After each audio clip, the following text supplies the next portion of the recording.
Ambiance ruche garantie dans cette salle qui accueille une plateforme standard, sauf qu'ici rien à vendre mais des vies à sauver. Mise en place depuis le mois de mai par la Caisse primaire d'assurance maladie des Vosges dans ses propres bâtiments, la plateforme Contact Tracing est au cœur du dispositif de lutte contre l'épidémie.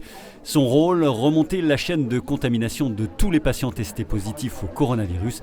Et le moins qu'on puisse dire, c'est que la deuxième vague est violente pour la soixantaine d'agents mobilisés en rotation 7 jours sur 7. Pour vous donner une idée, mi-août, on avait une dizaine d'appels qu'on passait tous les jours. Aujourd'hui, on a 300 à 400 patients positifs quotidiennement. Donc on est amené à appeler et rappeler chacun de ces patients tous les jours. Donc vous voyez, ça représente l'activité d'une trentaine de téléconseillers du lundi au dimanche, 7 jours sur 7, de 8h30 à 18h. Je vous appelle parce que vous avez été testé positif au Covid-19. Vous étiez déjà informé ?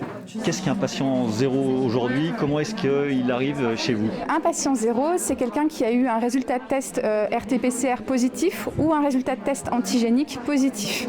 Il y a plusieurs arrivées possibles au niveau de contact Covid, notre outil de travail.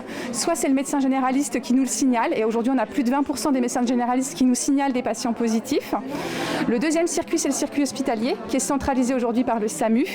Et le troisième circuit, c'est issu en fait de la base de données des laboratoires qui s'appelle CIDEP, qui nous remonte à peu près entre 60 et 70% des fiches de patients positifs par jour. À charge ensuite pour les téléconseillers d'appeler ces patients positifs, d'évaluer leur état et leurs besoins et de remonter le fil de la contamination possible les jours précédents. On ne va pas remonter sur un mois de temps. Si la personne a des symptômes, c'est 48 heures avant l'apparition des symptômes jusqu'à notre appel. Et on va recenser avec elle toutes les personnes qui l'auraient pu voir sans être masquées et à une distance de moins d'1 mètre.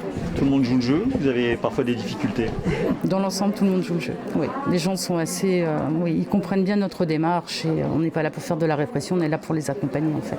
Sachant que les téléconseillers n'ont plus le temps matériel d'appeler un à un tous les cas contacts, à qui l'on envoie désormais des SMS groupés ou des mails pour les informer de la conduite à tenir. Cette stratégie de traçage systématique, 60 000 appels quotidiens au niveau national dans toutes les CPAM de France, a sans aucun doute freiné la reprise de l'épidémie dans un premier temps. Pas suffisant toutefois pour éviter cette deuxième vague et le retour au confinement, dont les premiers effets semblent tout de même déjà perceptibles.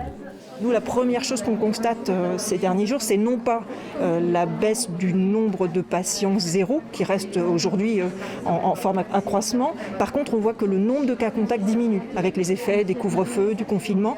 On était monté jusqu'à 5 cas contacts fin septembre. Aujourd'hui, en moyenne, on a 2 cas contacts par personne. Chacun en appelle ici au respect de tous du protocole sanitaire mis en place pour éviter la submersion. La CPAM a dû mobiliser, former nombre de ses agents pour compléter les effectifs de cette plateforme, engager des CDD et faire appel à des renforts extérieurs. L'inquiétude était de mise vendredi au moment où nous avons tourné ces images.